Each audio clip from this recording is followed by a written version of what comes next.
কথা নেই, শেষ করছি। Kolkata high court single bench, division bench এবং বিশেষ করে দক্ষিণ কলকাতা বা কলকাতার বা পার্শ্ববর্তী এলাকার যে শত শত মানুষ আজকে এত জটিলতা প্রতিকূলতার মধ্যে দিয়েও এই মিছিলে হেঁটেছেন, তার মধ্যে দিয়ে প্রমাণ হয়েছে সরকারি জমি আমরা বিক্রি করতে দেব না। আলিপুরের জেলের জমি বেচেছেন, ট্রাম ডিপোর জমি ডক্টর বিধানচন্দ্র রায় সৃষ্টি সব বেচে দিয়েছেন এবং পশু হসপিটাল, যা সুবিখ্যাত হসপিটাল, তার 250 কাঠা জমি আপনি বিক্রি করতে চলেছেন। তার বড় একটা অংশের টাকা আপনার পরিবারের ফান্ডে যাবে এবং আপনার দলের আগামী নির্বাচনে খরচ হবে। আমরা জানি, আমরা টাকা পয়সার মধ্যে ঢুকতে চাই না।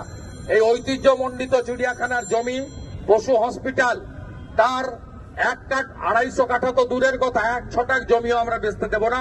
ভারতীয় জনতা পার্টি দক্ষিণ কলকাতা, উত্তর কলকাতা, যাদবপুর, হাওড়া, আমাদের সাংগঠনিক জেলাগুলি সমস্ত মানুষকে নিয়ে যদি সিদ্ধান্ত না নেয়, গঙ্গাসাগর মেলা এবং মকর সংক্রান্তির পরে লাগাতার ধর্ণা ইত্যাদি আমরা করব এবং আমরা আবেদন করব সচেতন নাগরিকদের, জনস্বার্থের মামলা করুন, রাজ্যপালের কাছে ডেপুটেশন করুন, কেন্দ্রীয় মন্ত্রী ভূপেন যাদবকে মেল করে এই অন্যায় এবং বেআইনি সিদ্ধান্তের প্রতিবাদ করুন।